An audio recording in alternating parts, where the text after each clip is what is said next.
Magandang hapon ka-agri ka-farmers.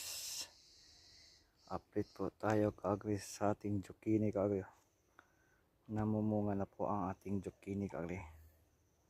Ito na po.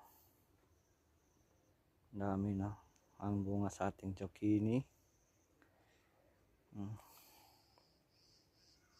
Ano siya ka-agri pag nag-ulan ng 2 araw ka-agri.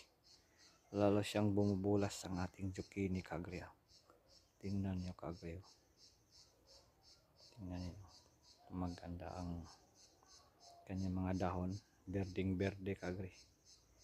Ito po. Tingnan niyo ka-agri. Berdeng berde ang mga dahon niya ka-agri. Ito. Tingnan niyo po ka-agri. Pakita ko sa inyo. Berdeng